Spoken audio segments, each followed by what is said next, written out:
Here we go again. That long walk out to my garden. It's not very long at all. Just trying to be dramatic. Here we go. This is our idea we mentioned earlier. This is the first one. I'm going to position it not quite as far away from the shed as I was planning on it, but you can see the shed in the background. It's about 2.5 feet. And then we have the holes here for the support for the plant, which are going to be using electrical conduit steel, because that doesn't seem to rust. It's very resistant to the elements. It's galvanized, and I buy it from Home Depot and Lowe's. Stuff's pretty good. It lasts quite a few years before it actually rusts and deteriorates. In fact, I don't think I have any that has rusted yet. Anyway, here's our hole. We'll fill the rest of this up with dirt. Possibly you can see in there. I think you can. Oh yeah, you can see there. So that needs to be filled in.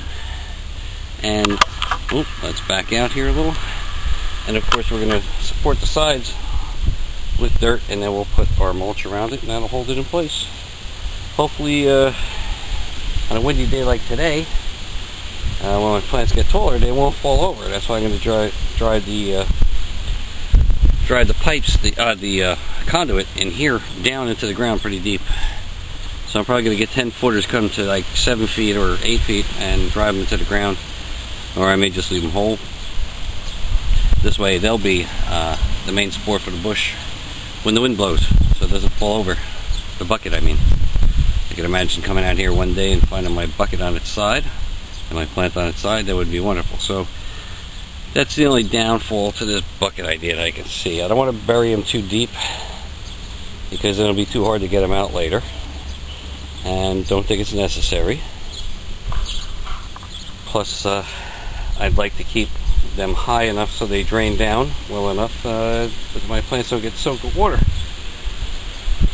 Okay, we'll get back to you a little later. More on this bucket idea. Talk to you later.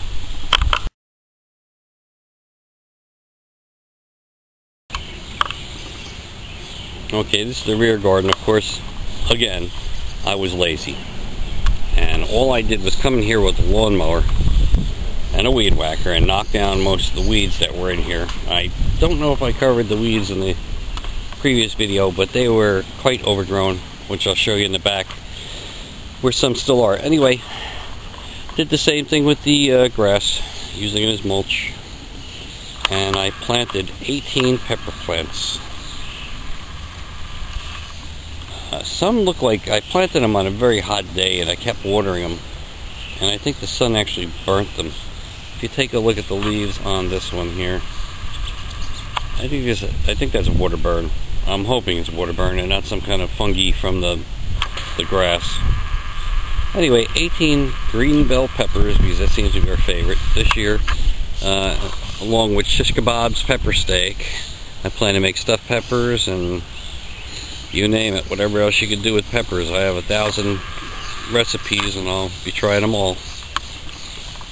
Anyway, that's the back part with my peppers. There's still more space up here by my upside down wheelbarrow, and now we're going to get to the part where you can see the overgrown grass and stuff is. Now on the other side, the far side there, next to the blue bin, that's how tall the majority of it wasn't. It wasn't all grass.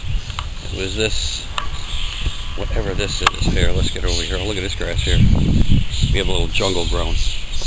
Whatever that is down there, I don't know what that's called. I don't know if you can even see it, but anyway, it's actually good stuff. I can chop it up and put it back into the ground. It seems to add nitrogen to the soil, so you can't complain too much about the weeds. They do come in handy for certain things. Anyway, that's the rear garden. Some of the failed experiments here from last year, and that was not a fail. It actually worked out very good for celery. The only problem, there's something wrong with our soil here. The celery is very salty when it comes out of the ground.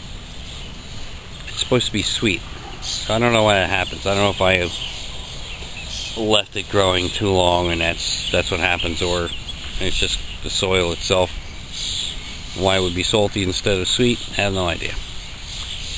Okay, we'll get back to you with updates as time goes on. This is only week 1 of the gardens, and we'll keep an eye on the progress. Hopefully we'll get nice crops this year. Hopefully the weather will cooperate with us. This is year 4 of, or actually year 5 or 6 with me gardening, but this will be the 4th year of bad weather. It's starting off bad. Hopefully it gets better. You can see it's kind of cloudy today, windy and cool. Peppers like warm weather, so do tomatoes. So as soon as I plant it, of course, our temperatures change and cool off. And it makes a lot of sense. Till next time, Garden State Gardener here. Simply gardening simple. Garden State Gardener.